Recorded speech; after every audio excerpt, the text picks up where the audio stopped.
Hi there, Browne here with you. Welcome. Feel free to like, subscribe, come with me, and go behind in my time tunnel, and let's see what's behind there for you. And it's the Guyana High Commission's 2018 UK Awards ceremony.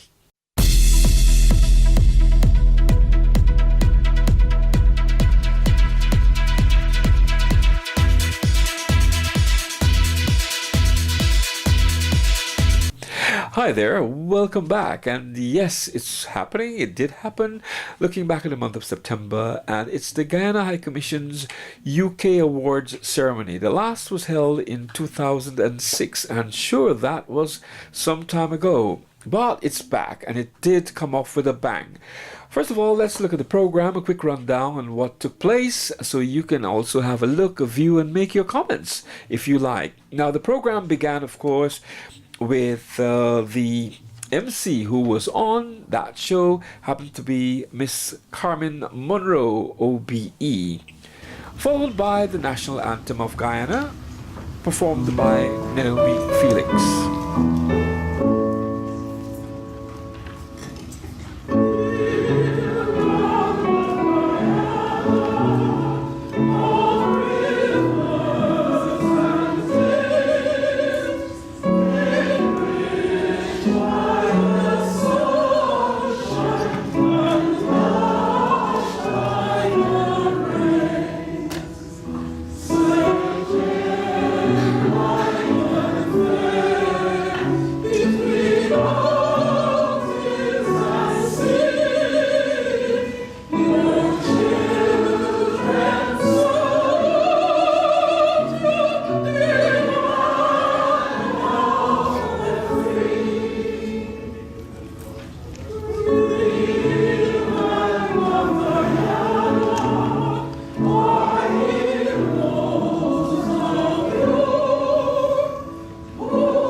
Just after that came a poetry reading by Mr. G.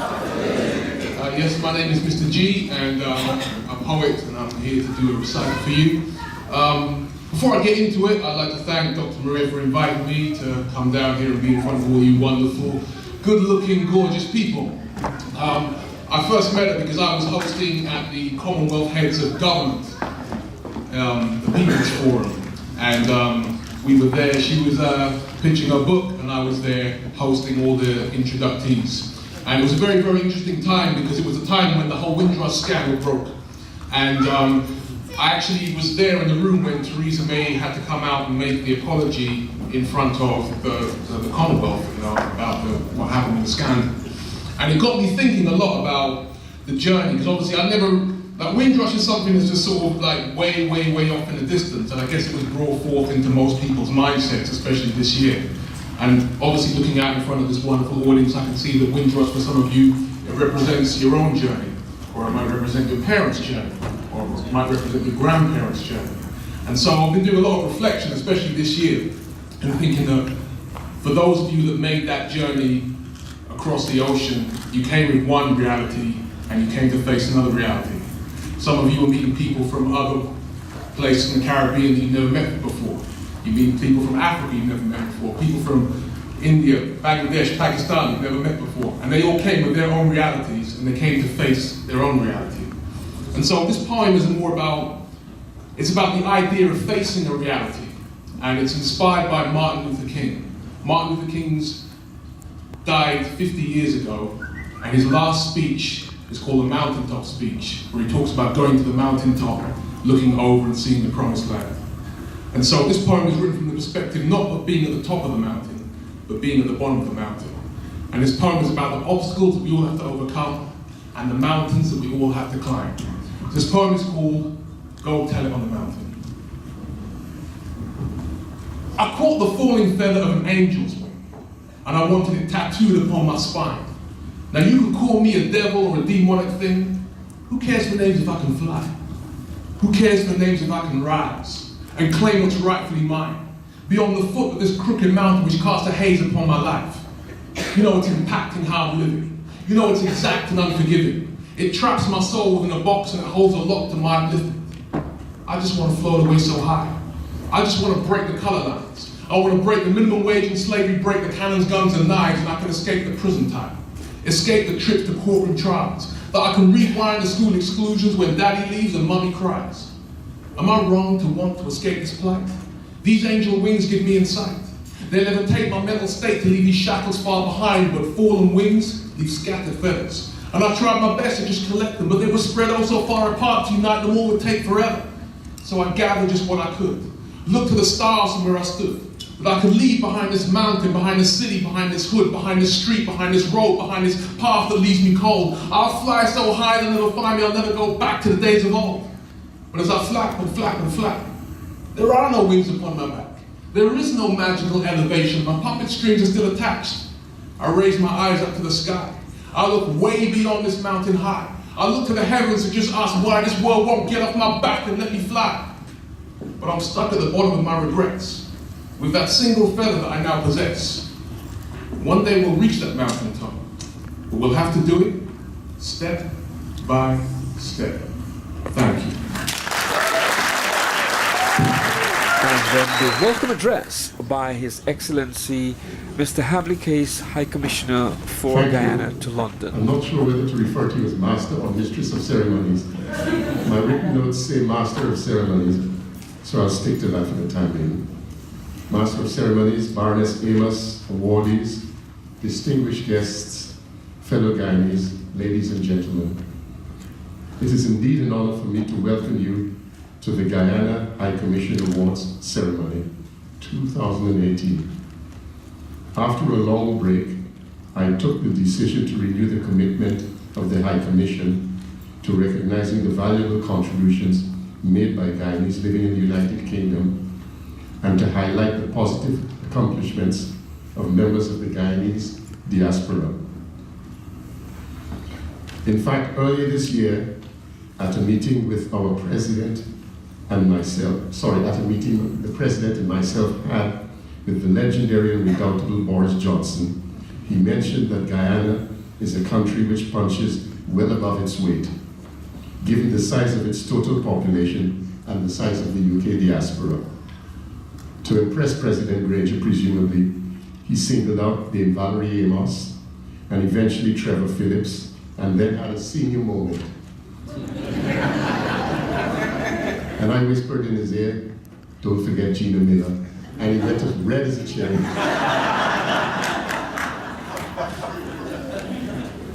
The breadth of their accomplishments is not limited in one field, profession, or sphere of competence, but has covered a wide spectrum, with remarkable successes evidenced by the recognition of Guyanese in the areas of academia, literature, the arts, politics, advocacy, health, just to name a few.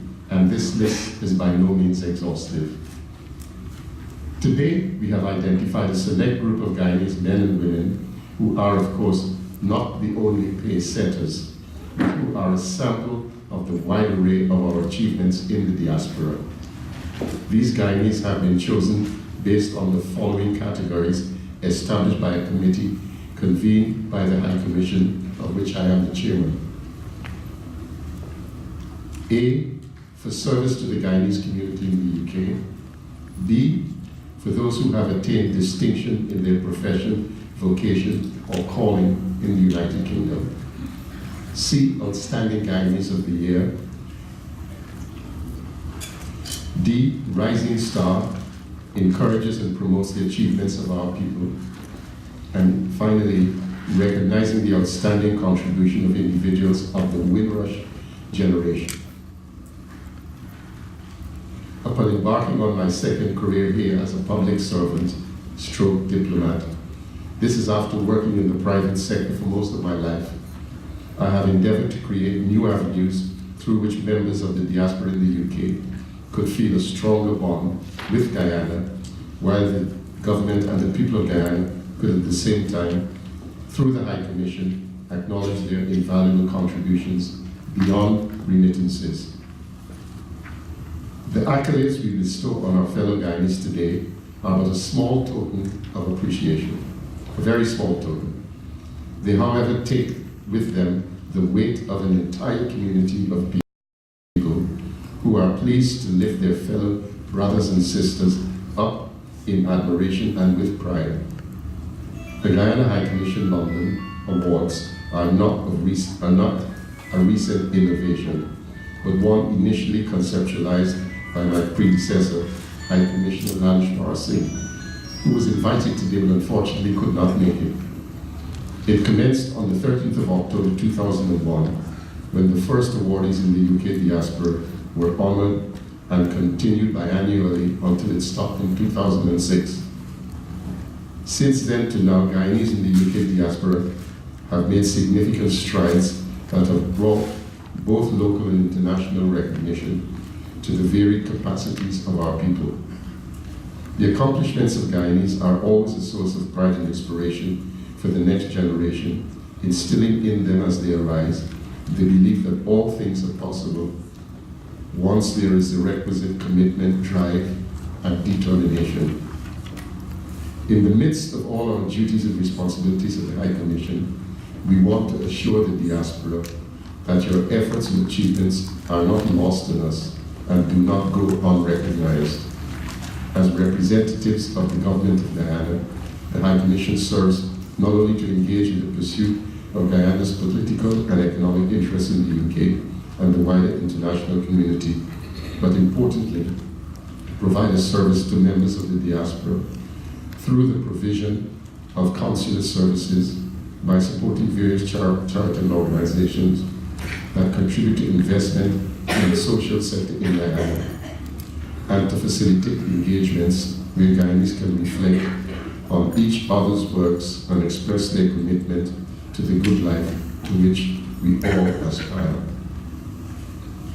Guyana is currently on the cusp of great economic transformation, which I think you all are aware of. Our recent discoveries of oil and gas and the likelihood of first production to be realized in 2020 have not gone unnoticed by both the international and Guyanese community and our various diaspora Guyanese throughout the world. The High Commission remains committed to serving as a platform for providing formal opportunities to discuss and pursue issues such as trade, entrepreneurship, economic, social, and political developments, resource mobilization, and capacity building within the specific context of Guyana's national priorities and goals.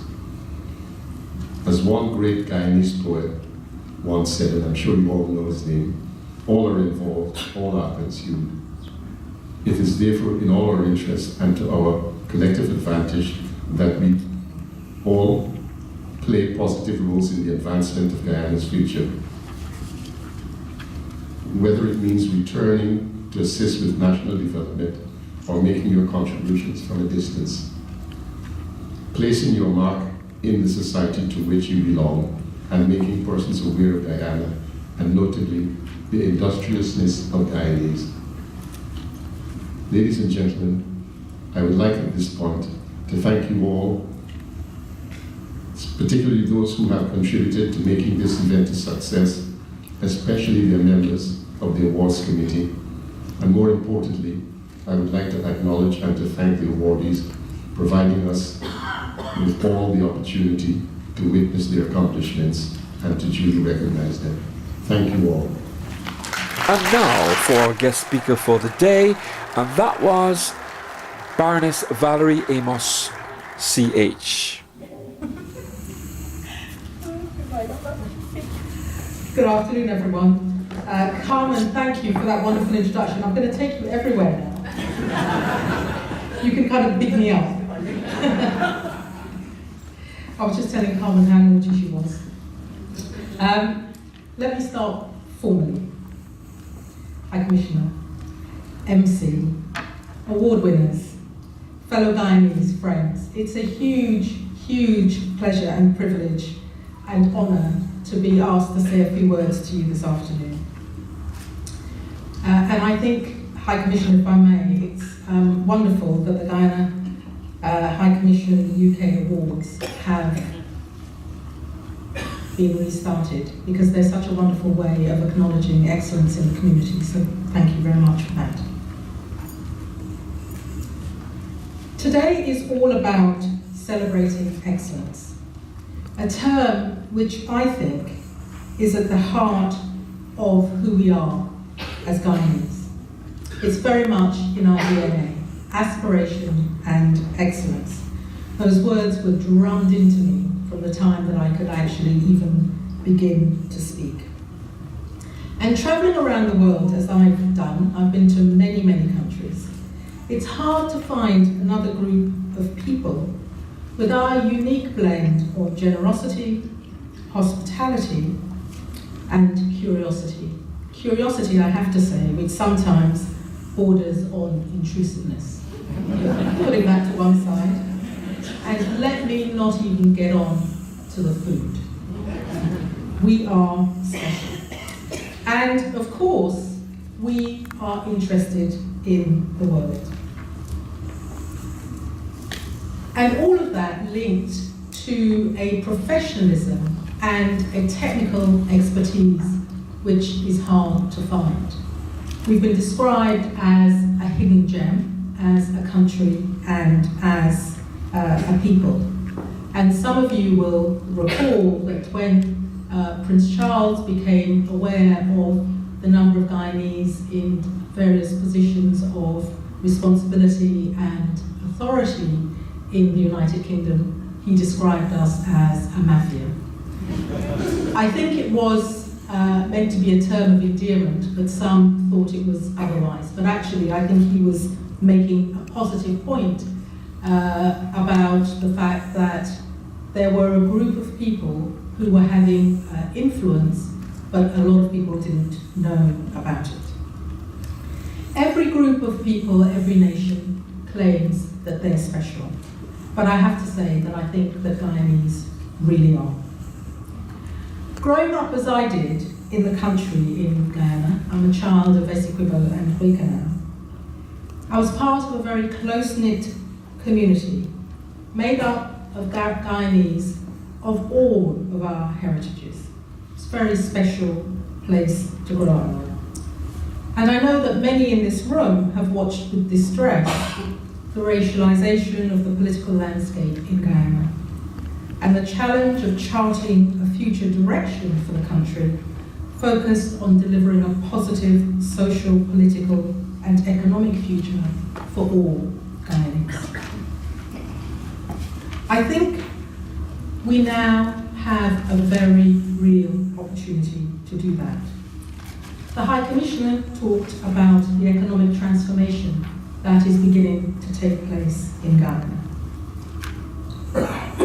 I think it gives us an opportunity to show that we can be different, that as a country and as a people, we can lead, not follow. The discovery of oil and gas gives us that opportunity. We all know the bad examples. We've got Venezuela right next door.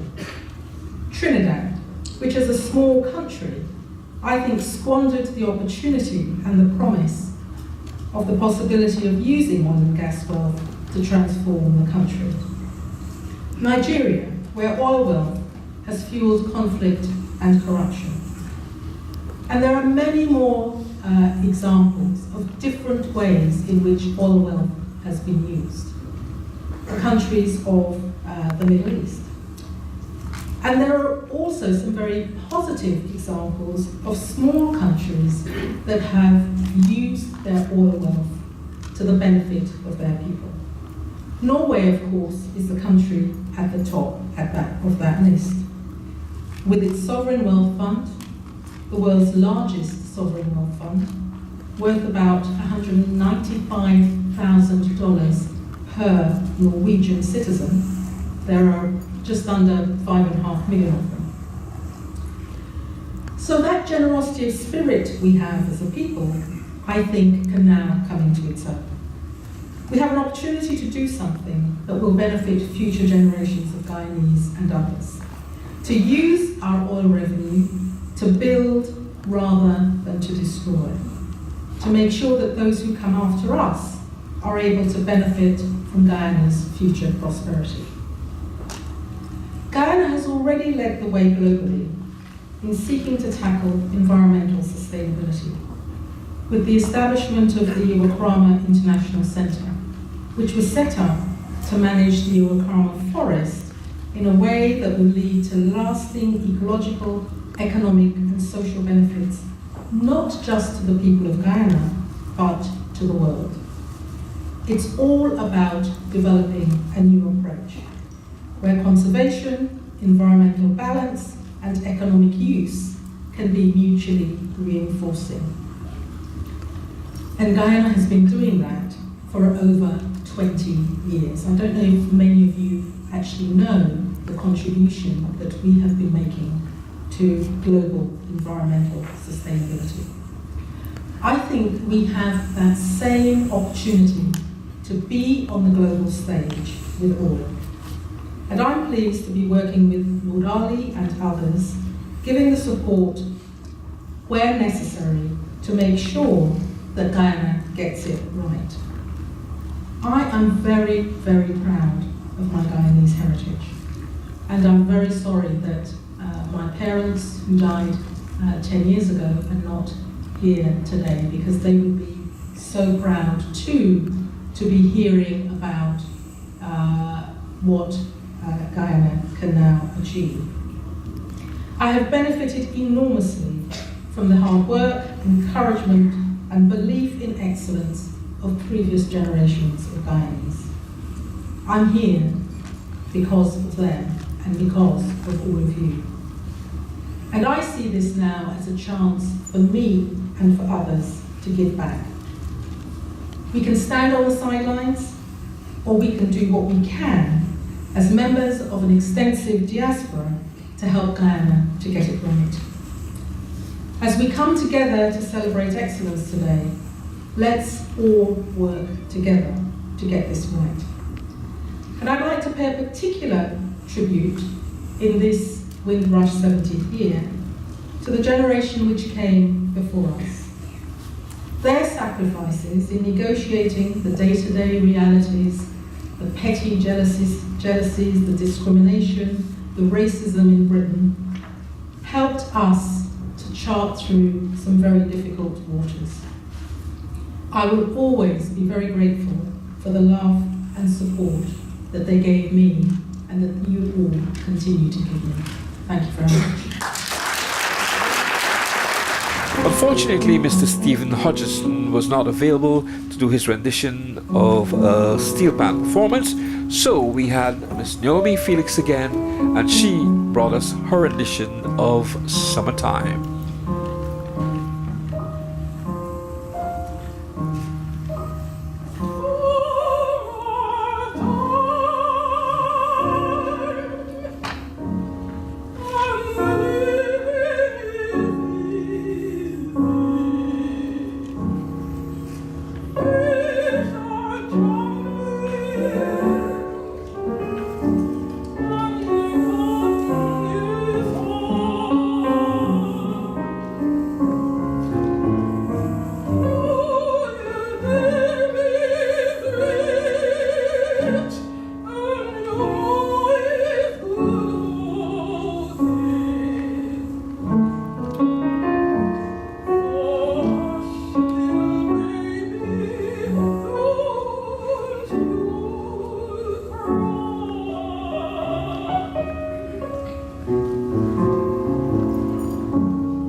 Now for the Guyana High Commission's awards, and the awards are in 5 categories: A, B, C, D, and E. Beginning with category A for the service to the Guyanese community, here are the awardees.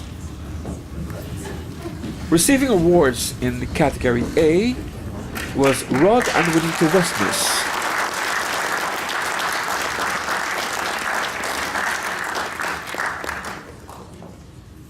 So Guyana Speaks wouldn't exist without the support of the Guyanese community, of course, and in particular the speakers in the audience. Many of you are here. I can see Arif Ali, Arthur Torrington, Eric Huntley. Did I see Professor Clem Sishan? I don't know. Grace Nichols. So many of you have contributed to Guyana Speaks, so we thank you so much for that. Thank you for the audience who've been amazing and loyal. And yeah, we did it because we're proud of everything that Guyana contributes to the UK and internationally. And so we look forward to seeing you all on the 30th of September at the next Guyana Speaks. This time, 2 days ago, we were in Georgetown enjoying some pepper pot. We rushed back to get back for this thing. But I want to just say, 1-1-30 Abildam. And so we couldn't do this without people such as Joyce Trotman and all those wonderful speakers we had. So thank you all for this.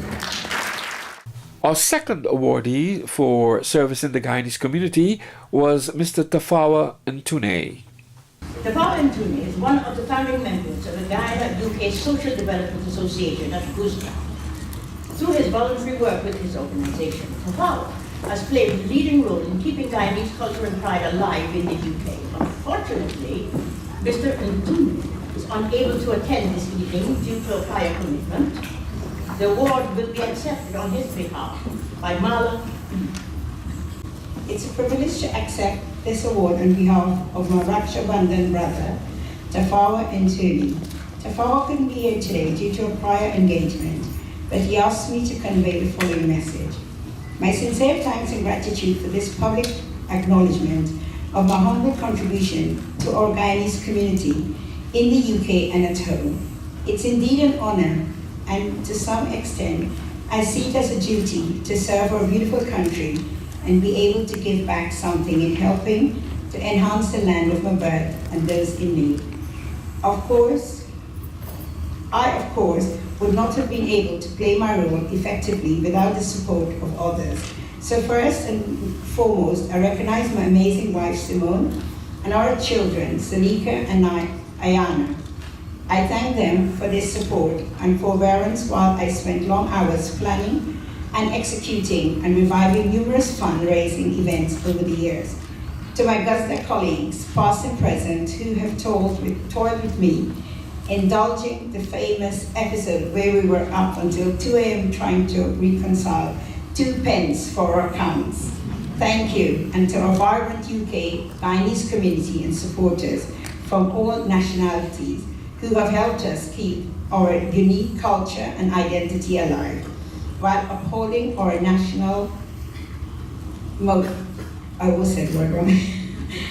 One people, one nation, one destiny. Thank you all. Still, for service to the Guyanese community, Mr. John Mayer. Mr. John Mayer was born in the public hospital Georgetown in 1950 and won a Demerara Scholarship in 1960. He was educated at the University of Leeds, the University of Sussex, and the London School of Economics. John has put over 50 events on at the Guyana High Commission celebrating the work of Guyanese, such as Gina Miller, and saluting writers, artists, and intellectuals such as Sir Wilson Harris, Aubrey Williams, and Clem Cetran. Speeches because they go on forever, but I'm deeply honoured. 17 years ago, Professor Dabney and I sat in the Blackbarn Tower Hotel, did you know David, over a beer or two or three or four, and said, wouldn't it be a good idea to award the Guyanese? And it's only taken 17 years, but I got the thing I invented. Thank you. And still receiving for service to the Guyanese community, Doris Harper Wills. Doris Harper Wills is a legend within the Guyanese UK diaspora for over 40 years. She has championed Guyana's rich cultural heritage as a dancer, performer, poet, storyteller, and artistic director. Doris Harper Wills.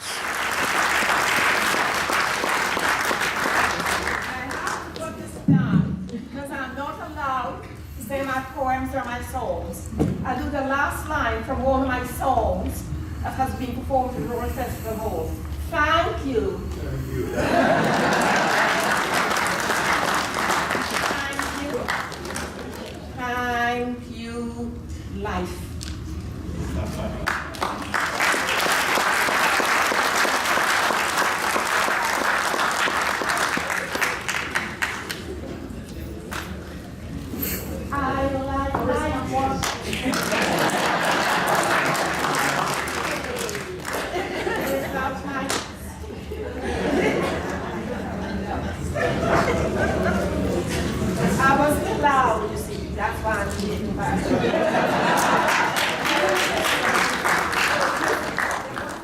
Continuing our program of the Guyana High Commission's UK Awards ceremony, we now move on to Category B, the Category B Awards for distinction in their profession.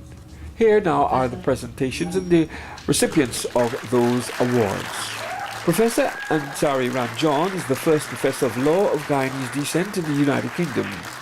He has written more than 20 books on trusts, evidence and revenue law, and he has furthered the careers of young people in his field by supervising a number of PhD students.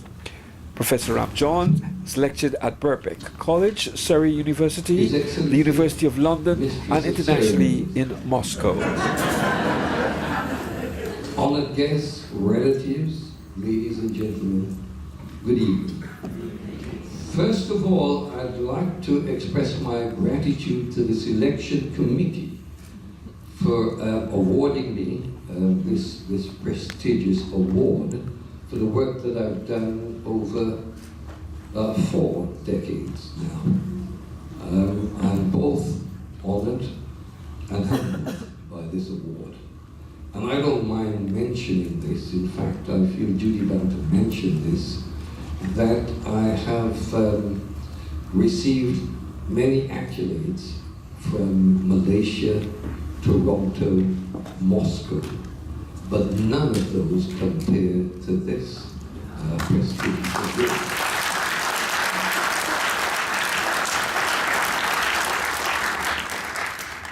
This all started in Guyana with the unconditional support of my parents, who instilled in me the value of education. The mantra was education, education, and more education.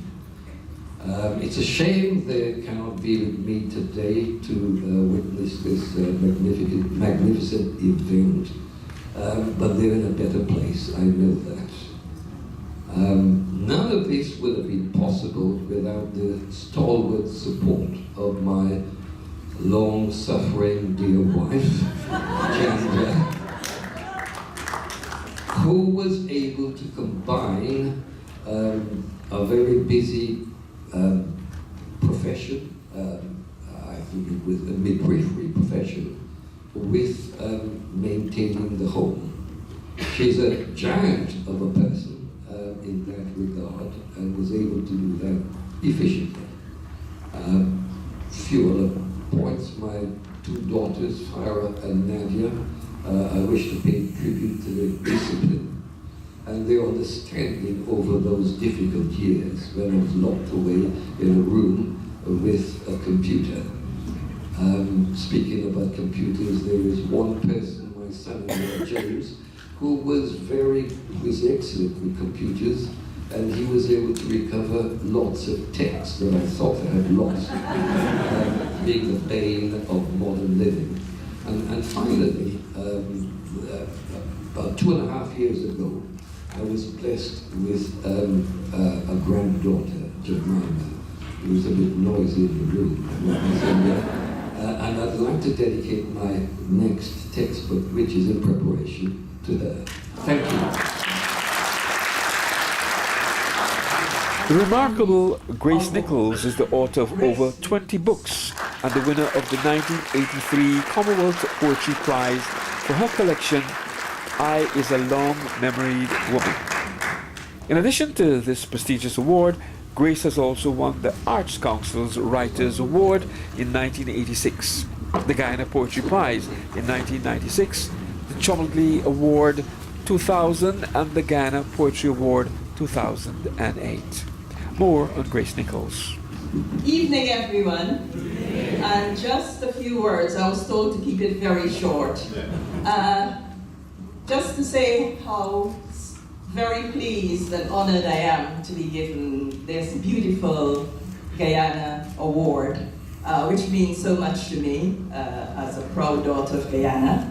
I'd like to thank His Excellency, our High Commissioner, and also the selection committee. I'd also like to thank my dad, my father, who was a head teacher, and for leaving all his poetry books about the house, which as a young girl I delved into, and I think that in particular made me into the writer I am today.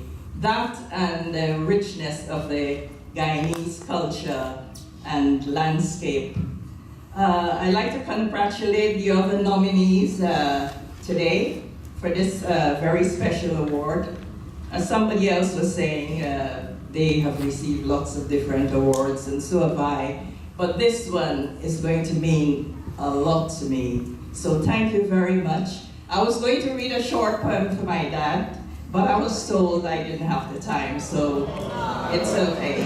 So congrats again, everyone, to this beautiful award that has been reinstated. Thank you.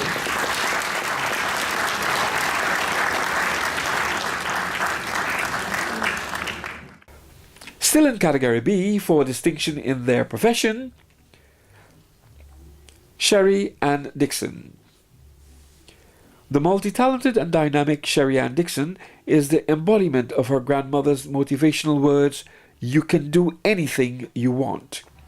She is an award-winning media professional, public speaker and journalist who has interviewed, among others, Maya Angelou, Nelson Mandela and Luther Vandross. Sherry has won a number of prestigious awards, including the African Caribbean Community Woman of the Year Award, and she is a patron of the National Black Women's Network.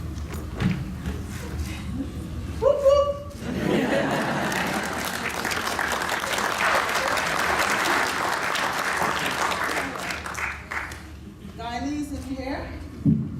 Hello. You all have been very British. Let me let go. Guyanese from Kentucky? Promise? Yes. This year, I embarked. I went home. I went home to Guyana, and I loved it. I read every negative thing that they could say about my country of birth, and I still went. And I am so proud of what I saw there. I don't care what they say. I'm going home. I have bought my ticket. Even my children came My son, who's sitting over there, who's seen me out of 30 awards, he's actually seen me receive my Guyanese award. My grandmother, my mother, my aunt were all strong women. They're all dead. And on their shoulders I stand. If it wasn't for them who taught English in the home, who taught me to sit and eat at the table, I would not have been able to have gone to the House of Lords, the House of Commons, the United Nations, and the High Commissioner of Guyana. So on their shoulders I stand, and I accept this award for all those who've given to us, but we couldn't give back. We are starting to say thank you. I can, I will, and now I can say I have. Thank you so much. Andre Braffitt's early interest in the arts and technology led him to complete an undergraduate degree in computer visualization and animation. After graduating, he joined the dynamic world of computer-generated visual effects, and over the past decade, he has excelled as a digital artist with an accomplishment in a number of high-profile Hollywood franchises including Avatar, Harry Potter, and Mission Impossible.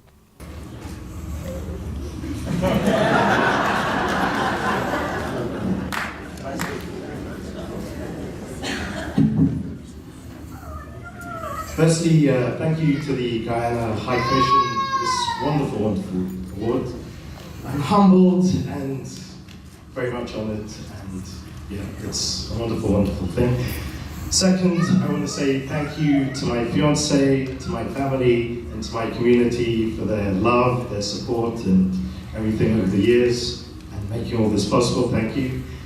And thirdly, I wanted to say a special thank you to my father, David Colin Braithwaite, or Braffitt, if you prefer, for inspiring me over the years with what I can only describe as stories of legendary Guyana scholars over the years. I think it gave me the confidence and the belief that I could always achieve, and also the work ethic. So thank you all, thank you.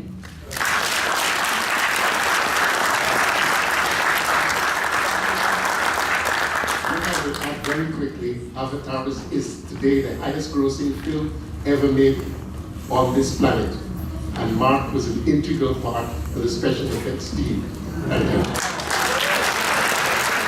And before moving on to category C,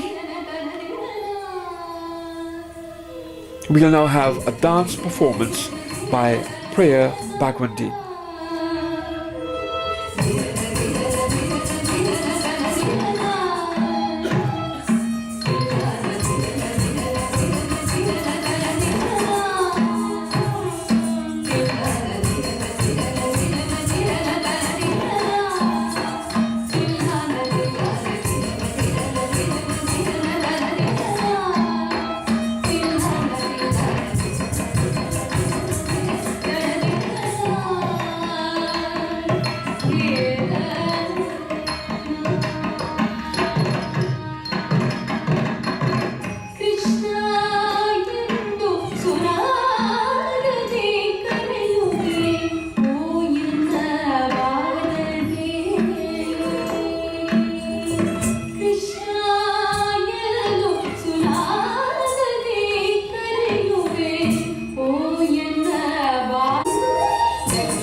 Now we come to category C, awards Outstanding Guyanese of the Year.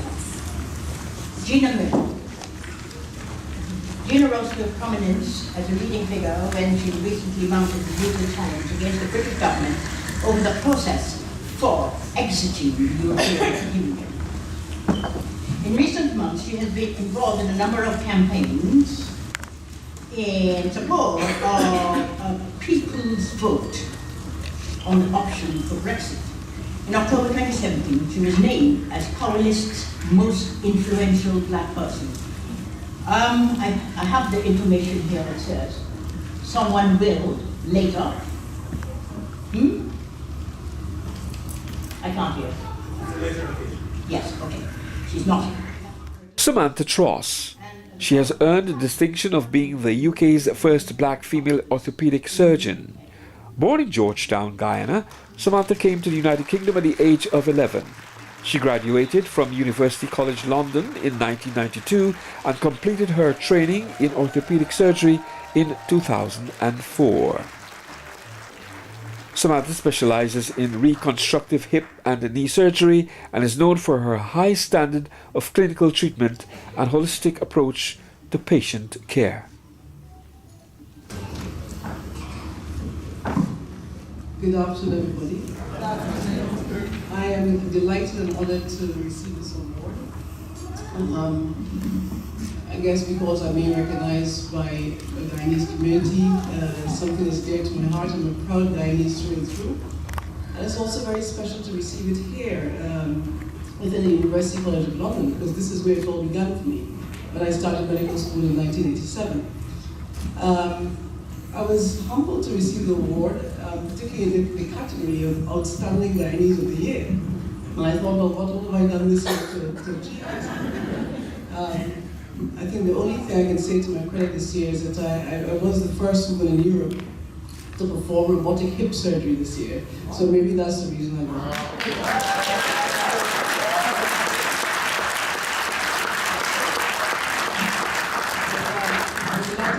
This and have my family here to support me, my brother, his family, and my nieces. And it's just a start, really. There's so much more to come. Although I was the first female of African Caribbean origin to become an orthopedic consultant in the country, I'm happy to report that I'm no longer alone, and that there's a lot of work being done to encourage people from ethnic minority backgrounds into medicine. And I'm at the moment currently working to try and establish a link to get Guyanese orthopedic surgeons to come over here to get further training. So thank you.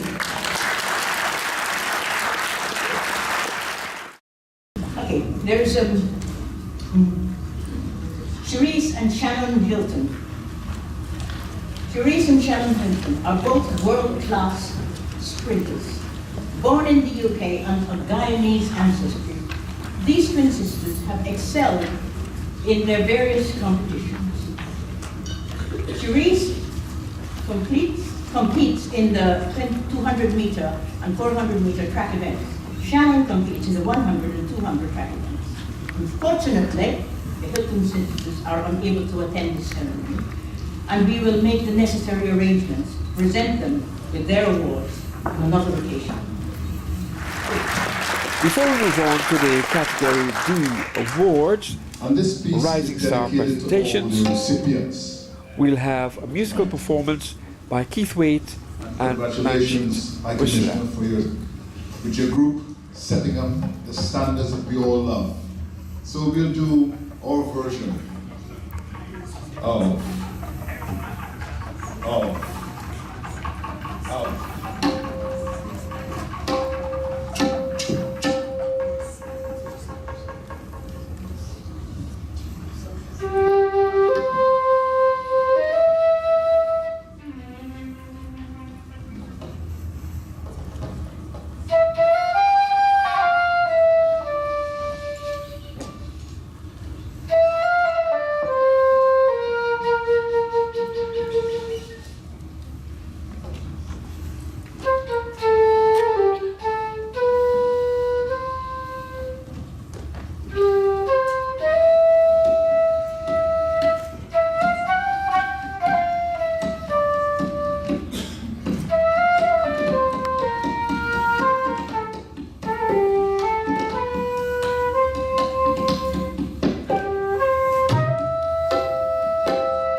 ambition to become the UK's first black Prime Minister.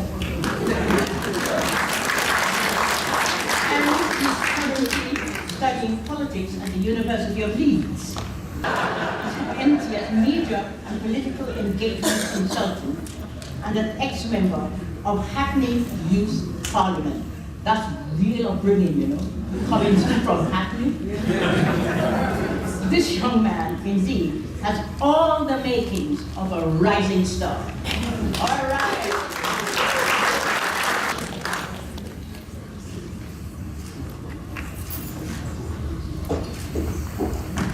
Good afternoon, everyone. It's an honor to be here. It's so great to see so many familiar faces. I want to thank my family for their constant encouragement and empowerment and encouraging me to go down any route that I want to go down. But my mum constantly reminded me that education is key and it builds the foundation upon any career you want to go down. I want to dedicate my award to an individual who has played a massive role in my life, shaping me to the man that I am today. Someone who came to the UK in the 70s, worked hard as a nurse. Her life, her advice, her proverbs has shaped me, and that's my grandmother, who passed away a few months ago, and I want to dedicate that to her.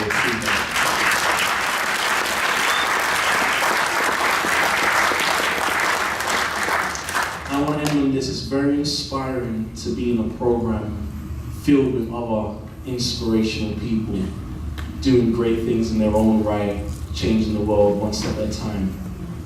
But just imagine how it would be if we all come together, work together, share our resources and our ideas to truly change the world and to build a greater Guyana. So I'll be sticking around later on to take some business cards because I want to build a great Guyana. Will you guys help me build a great Guyana?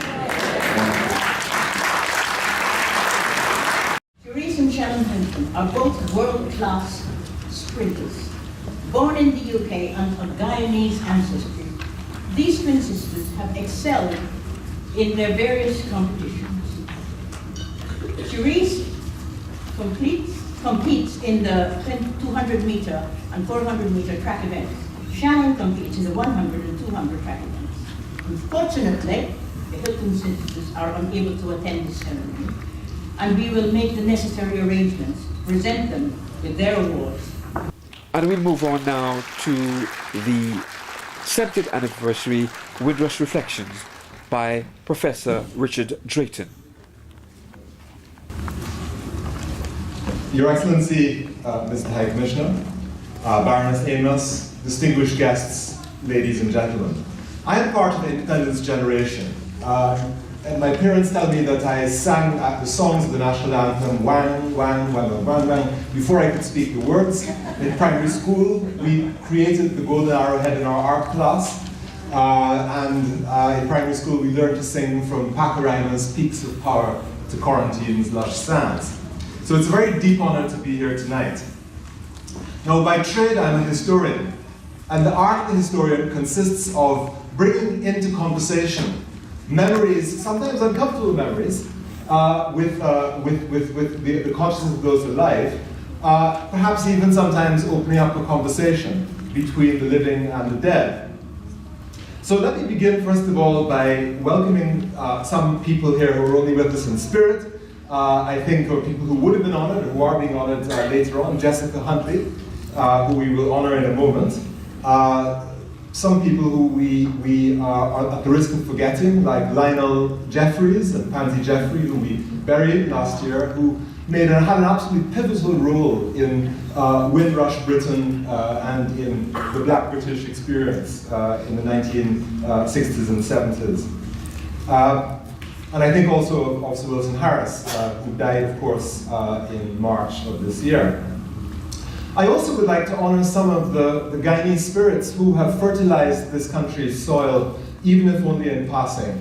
And I think here of my father, Harold Drayton, who died also this March. And I think of the writer E.R. Braffett, from Sir With Love, the painter Donald Locke, and the historian Walter Rodney.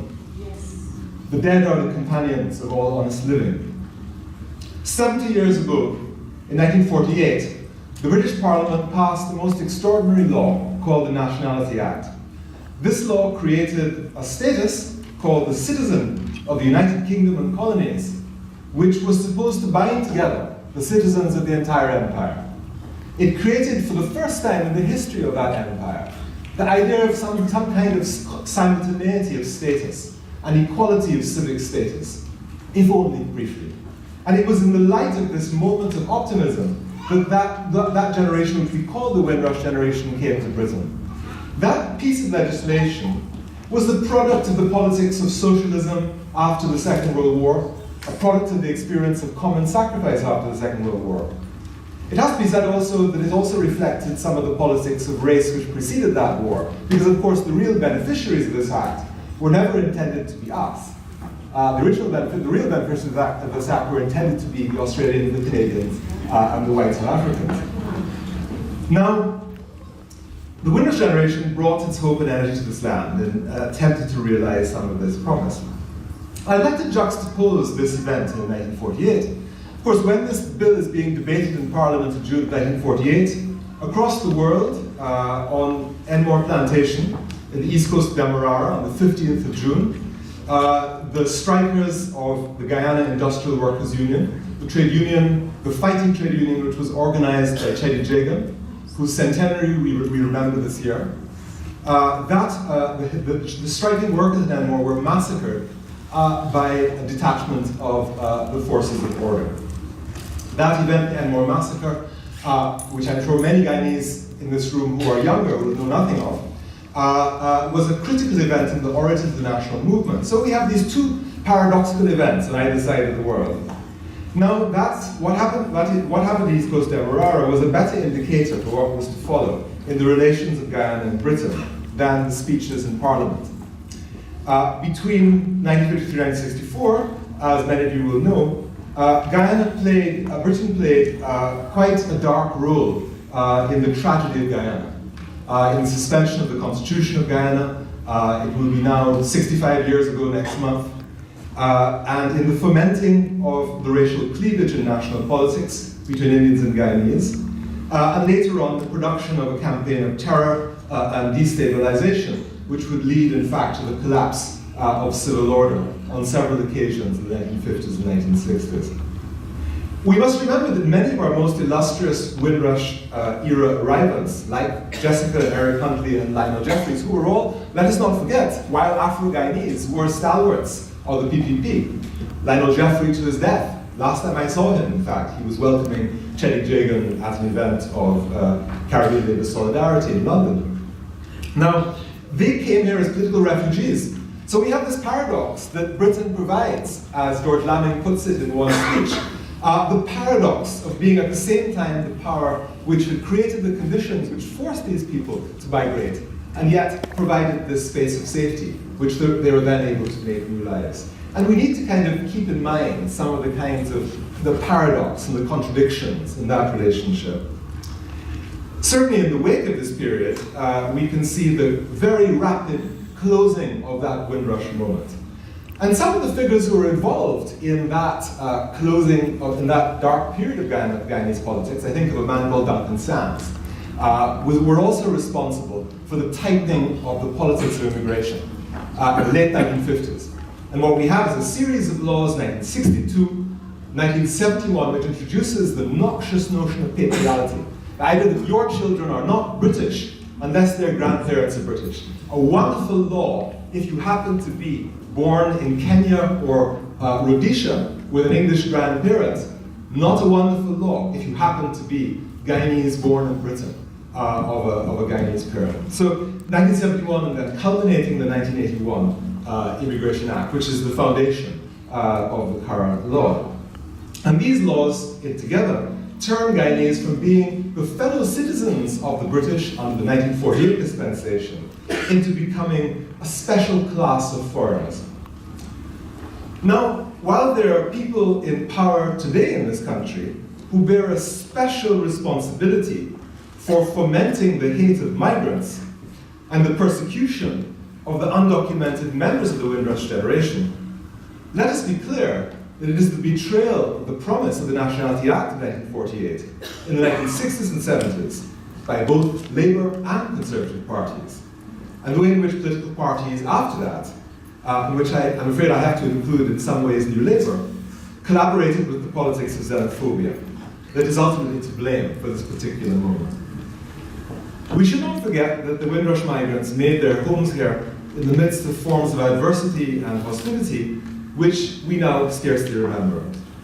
But in spite of all these difficulties then and now, Guyana poured a rich tribute onto the soil of this country.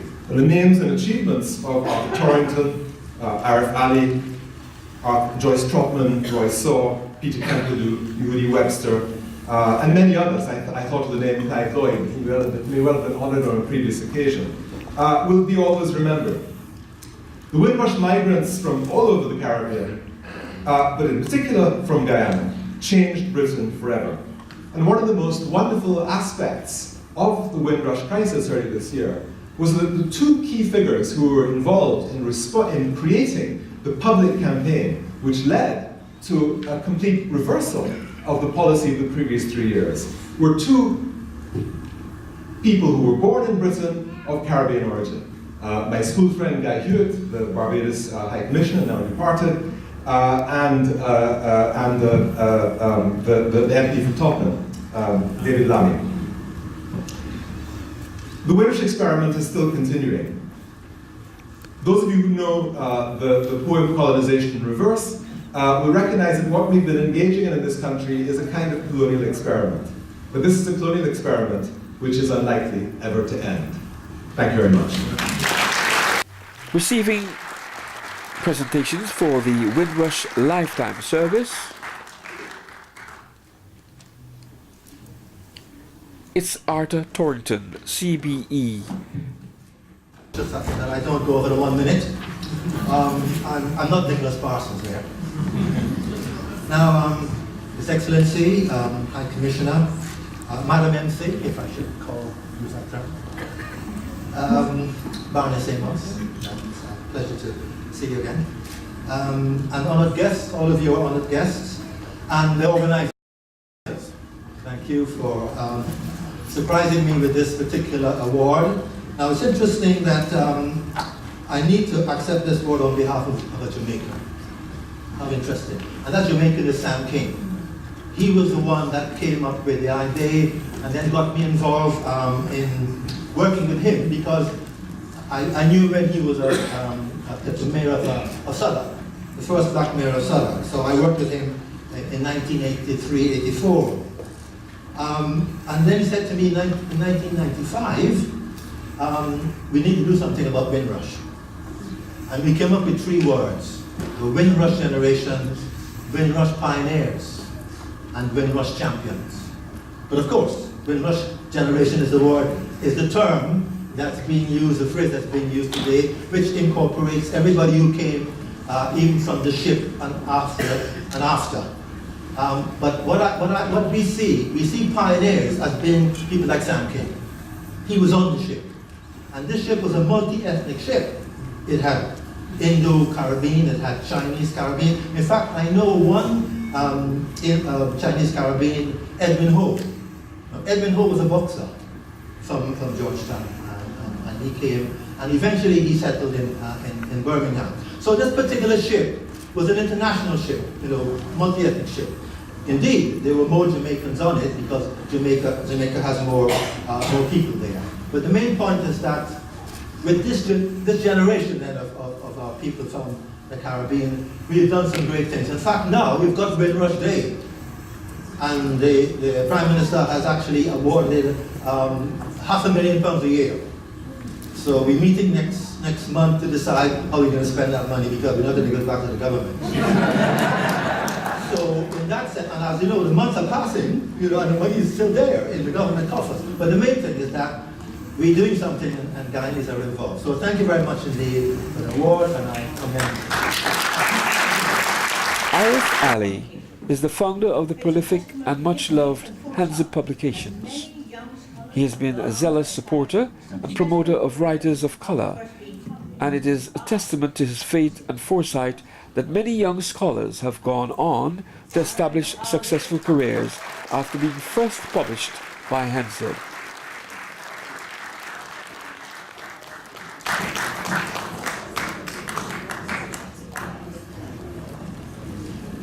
I'm sorry, the back door.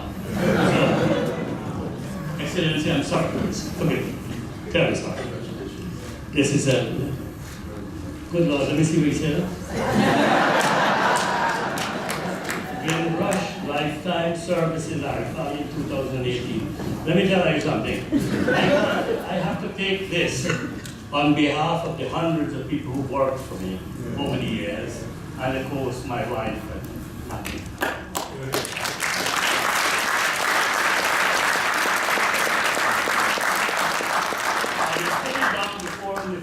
Father of rocket.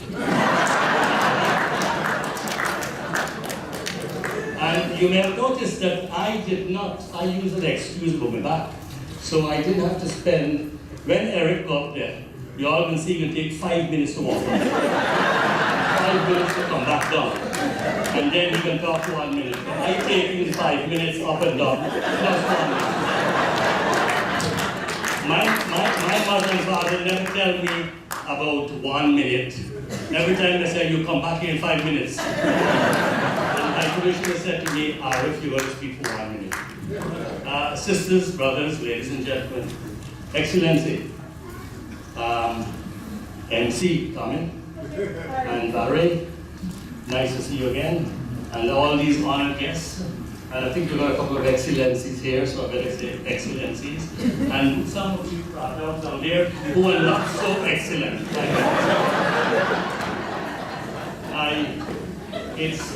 I've come here today, even though I'm not too bad, because I felt it's probably one of the occasions that I'll have an opportunity of meeting dozens of people who I've worked with and who I've spent time with over the years. Elift Harewood MBE is a Windrush nurse of whom we should all be proud. She trained in Guyana as a nurse and midwife, subsequently reinforcing their qualifications in the UK to become a registered nurse. I'm honoured, and I'm more than honoured, I'm blessed. Because I live in Cheshire, and sometimes the politics there don't want me to be me. So today, like many others, I have received many awards. But I needed to come here to be supported, to be held, to bask in this today.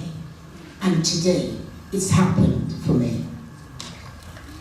So in my 1 minute, I will say just few things. I believe in campaigning. I believe in going where we haven't gone before. And so many of us have gone. Thank you for having me. I believe in this curiosity, in risking yourself. And so many people have risked themselves. So I say this, we will go on that journey where the steps are more and harder. We're going to take more feathers and we will fly. We will go flying because this talent, this grace, this support, this blessing, I am blessed. Thank you for having me because I've been when there was Enmore. I've been when Georgetown was burned. I was there when the tanks ran down Georgetown. I was there. And I'm here today. I'm blessed. Thank you. Joyce Trotman. Joyce Trotman embodies the spirit of excellence and forbearance of Guyana's Windrush women. Joyce worked as a teacher in London's East End throughout the 70s and the 80s and dedicated her early career to the education of young people in the face of significant racism.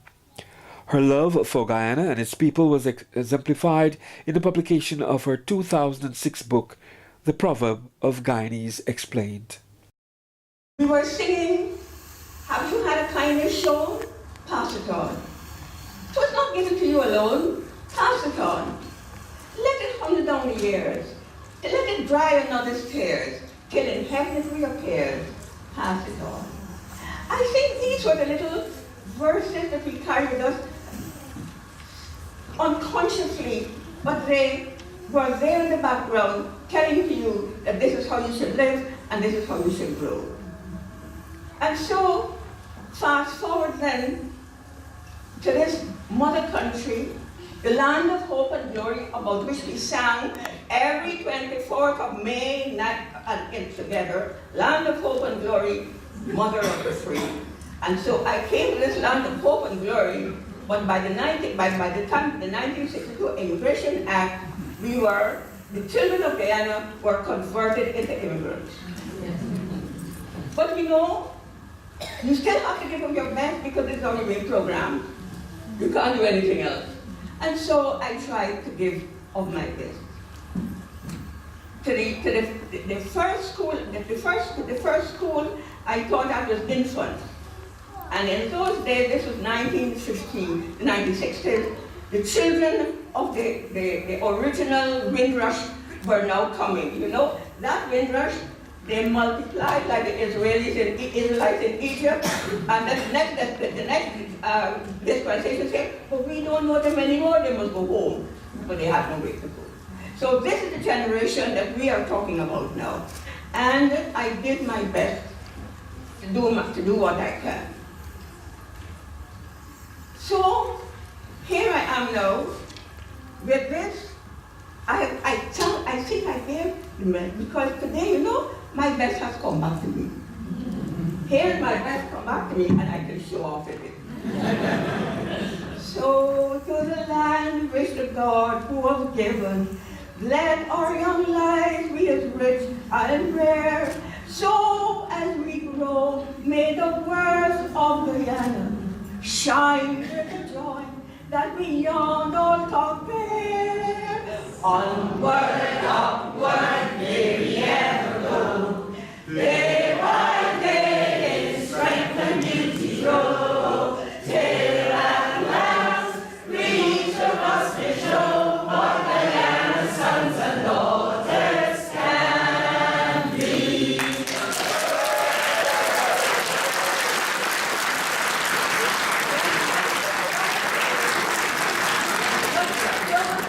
You know what Guyana's sons and daughters can be. Thank God for Holly Bryan. Thank God for those who supported us, our mothers, our fathers, our teachers, our everybody. Like my auntie, somebody came back one day and said, your auntie Edna telling people down, we got a niece at Georgetown, stay up education at Georgetown. Each one of you will take up education and show what Guyana's sons and daughters can.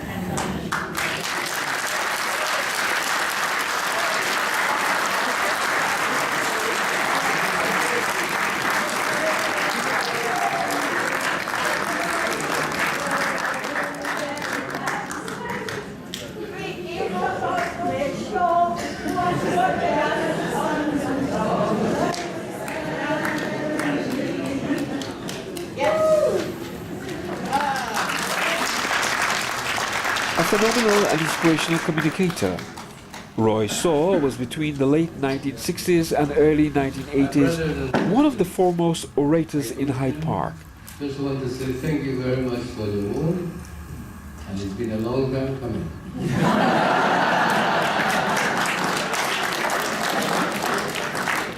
I remember the first time I got in Hyde Park, and I said that I was from Guyana. Some white man said, Ghana is independent, go home. And I thought I'm in the right country because these people don't know geography. Because when Columbus set sail to find India, he took an Englishman as his navigator, and he ended up in the West Indies. Because when Alexander the Great had arrived at the river Indus, and he saw the Indians and the sea, they recognized the Arabs and the Arabs. He said, well, if that's in the east, that's in the west. And then we became West Indian. West Indian. We are a people, we come from a race, we come from a culture, we come from a history. We learn English when the white man comes, but he doesn't learn our language. this is the two sides.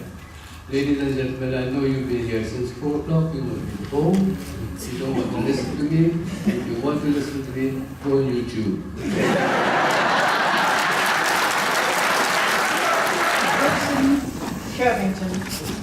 Wilson Alexander Shervington, settled in the UK in 1949. In 1962, he established one of the first black-owned motor mechanic shops, where he provided employment for other immigrant workers.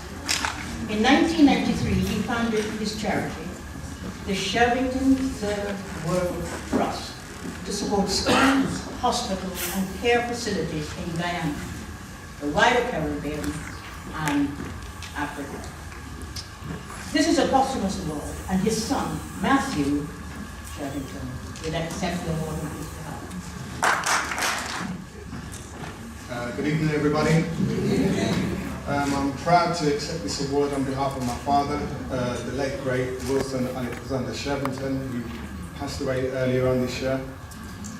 He worked for over 25 years tirelessly trying to better and empower and educate Africa, the Caribbean, and in particular Guyana. He had a great admiration and love for his country, and he done it right up until his dying day. He actually passed away in January in Guyana in pursuit of trying to better that country. I'm just very proud to accept this award, and I'm very inspired to see so many successful Guyanese doing their work throughout the world. For such a small population, we've contributed so much to the world, and I'm very proud to accept this award on behalf of my father. Thank you very much. Peter Kempadu.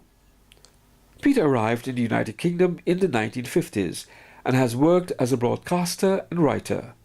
In addition to being a Windrush pioneer, Peter Kempadu is also a literary pioneer.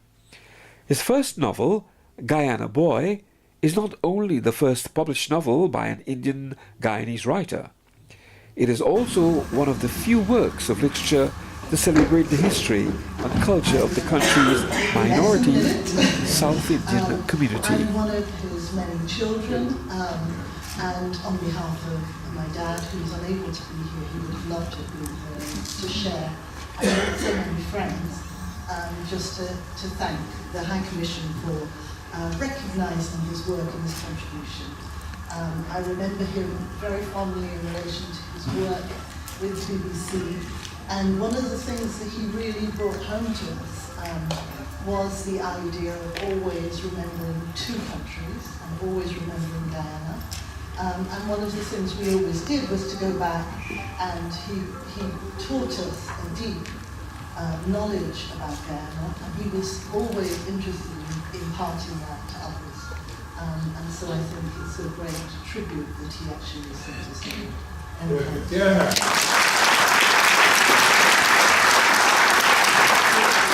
Eric and Jessica Huntley.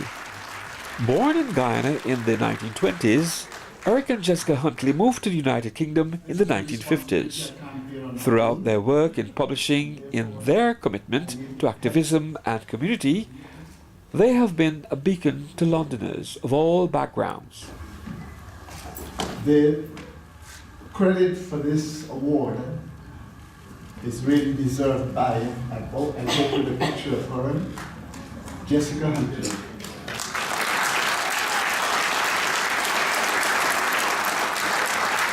Most of the time I've been a chauffeur and a helper. And therefore, I give thanks to her contribution. And when I look back on her life and my life, there was nothing extraordinary in it. But what we have been able to do, we have to leave Guyana to be able to accomplish what we've done in Britain.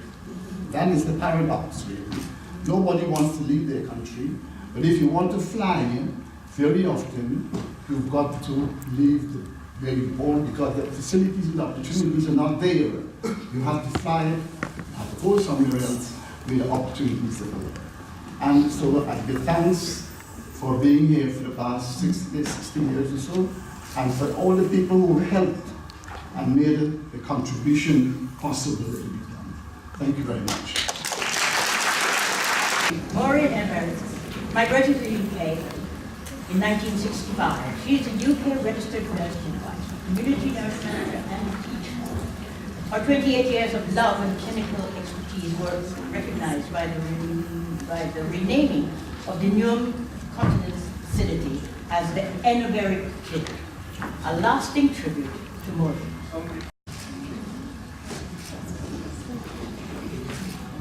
Good afternoon, ladies and gentlemen. Mr. High Commissioner and all the dignitaries, ladies and gentlemen. I feel humbled to be receiving this award. I must put a little bit more history. I started my nursing career at Mercy's Hospital in Guyana. Then I immigrated to England, where I spent 40 years in the National Health Service.